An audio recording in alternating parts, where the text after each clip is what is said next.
Alright guys, welcome back. We are going to kind of supplement the video a little bit with some time lapse. The reason why is because the kit that comes from Proline for the decals is not pre-cut. You have to cut all of them yourself by hand. It's kind of a lengthy process, especially if you're planning on using quite a few of the decals. So we have a time lapse set up if you really want to watch through the process of cutting them all out. Not a big deal. Proline, if you're watching this video, it'd be great if you could pre-cut these decals for us. I know it's probably a cost savings thing, and I appreciate you passing on that savings to us.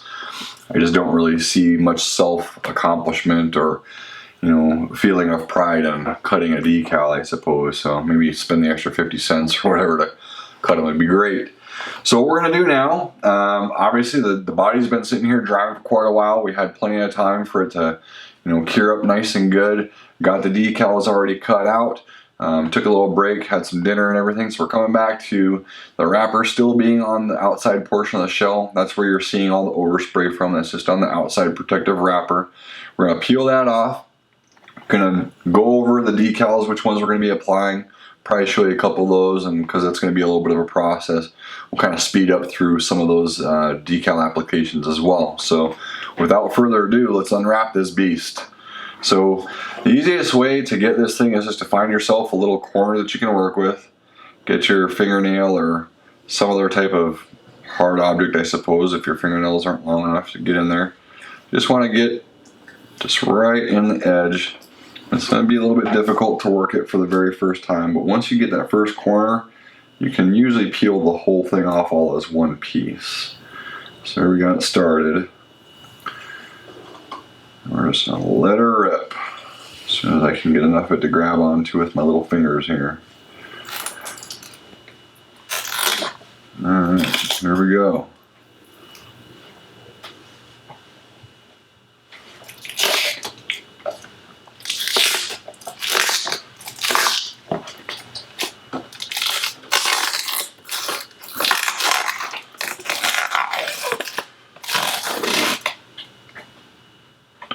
We'll clean a little bit of this stuff up that's still sticking. We'll run the Dremel around the edges one last time and then wash it up real good. For now, let's just get this bad boy off of here.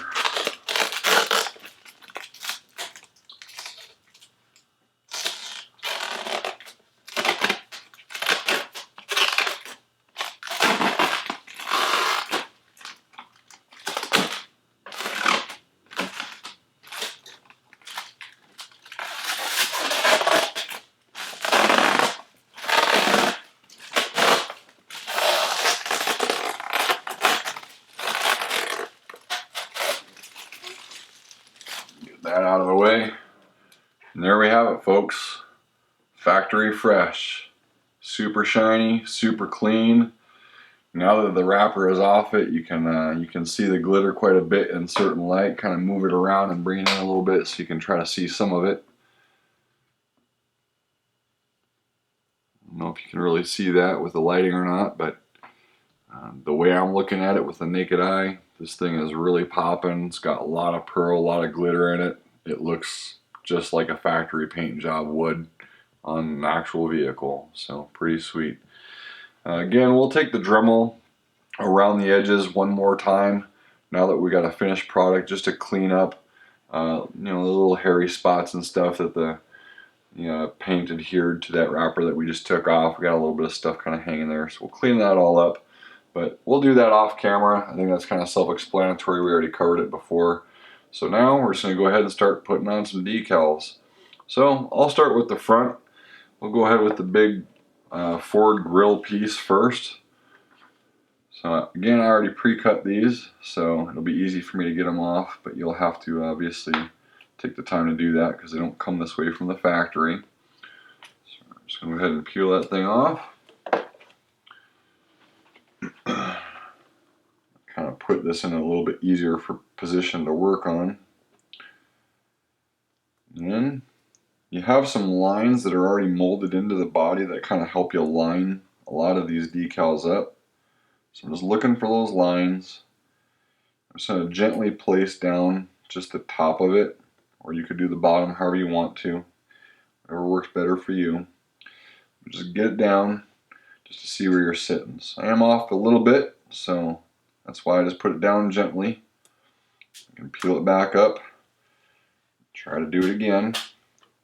Sometimes it takes a couple tries, no problem.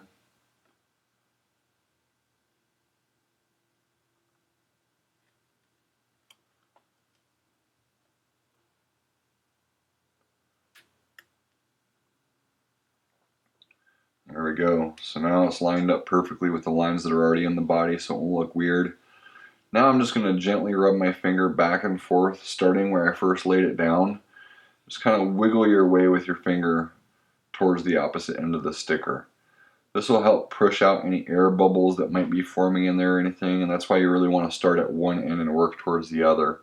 You don't want to slap the whole sticker on and adhere the whole thing all at once, otherwise you're going to get stuck with a lot of air bubbles. Alright, there's that one. Go ahead and slap the headlights on next, kind of complete the whole front end look. Be kind of cool if they threw a license plate sticker on here or something to make it look a little bit more authentic. There is a license plate spot here on the front bumper, but we got no decal to go there. Maybe we'll have to custom order one from somewhere, I don't know.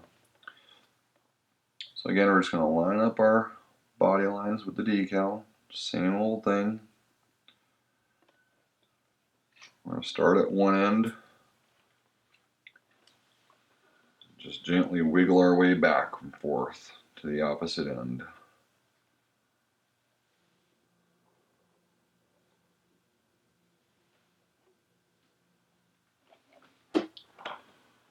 Looking pretty trick. Looking good.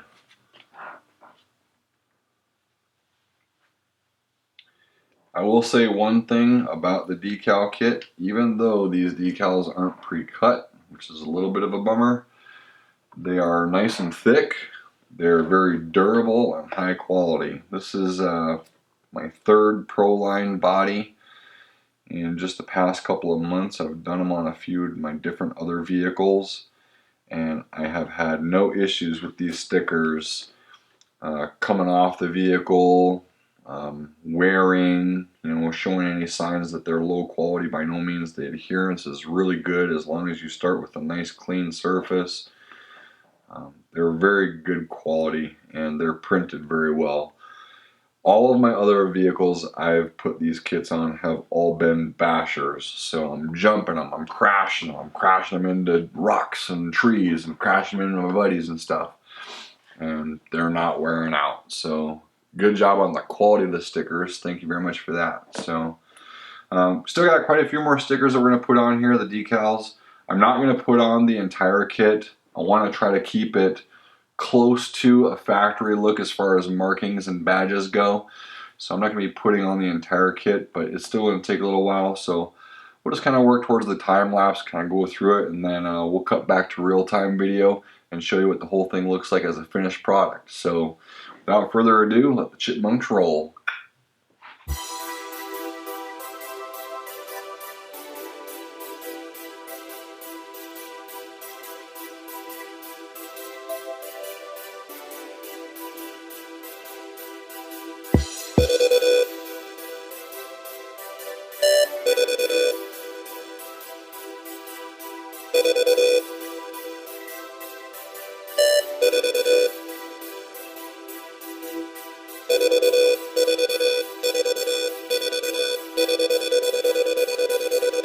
Midterm party.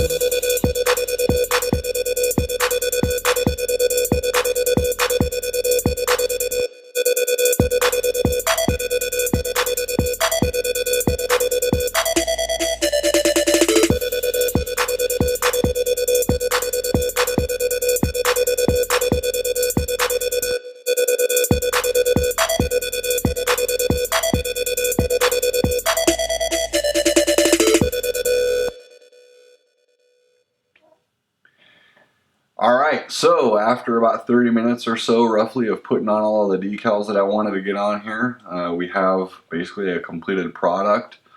I am going to go around all of our edges like I said before and just kind of deburr again where some of the paint had kind of crept over the edges a little bit, but we've got all the decals on there that I wanted. We're trying to keep As far as badging goes, a relatively factory look to what Ford would have produced.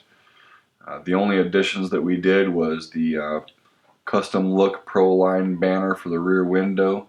Decided to leave it blue rather than having the actual cutout of the window. The reason why I went with that is we have like this little plate here that kind of comes up from the bed along these little roll bar-ish looking things they added. That's not factory to the vehicle, so I kind of envisioned it as this was like a back plate that they had installed as part of an aftermarket kit maybe. So that's why we don't have a rear window, but we got the side badging, same as the vehicle from the factory. And then the other one that we did that was different was we added the Proline there on the front, but it otherwise looks just like it would from your Ford dealer other than the color combo itself. So a couple things I might maybe like to do different in the future. It might be another project for this same body possibly, or we might do another Raptor body later maybe. But looking at the actual finish of the vehicle now that we got the wrapper off, I think I might actually like these wheel wells and the window trim and things along those lines to be a matte black or a matte dark gray, because that's what they would really look like in real life. They're a little too shiny for my style right now, but I think once we clean up all these edges and put it back on the car and see what it really looks like as a completed product, maybe it'll change my mind a little bit.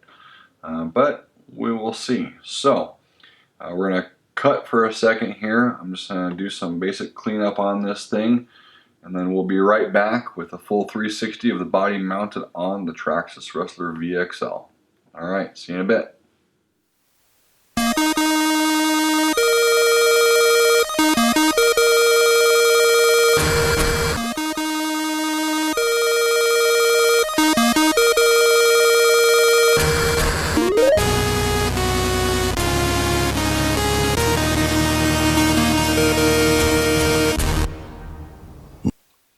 Alright guys, so that concludes this segment of the current build status that we had on our Rustler VXL.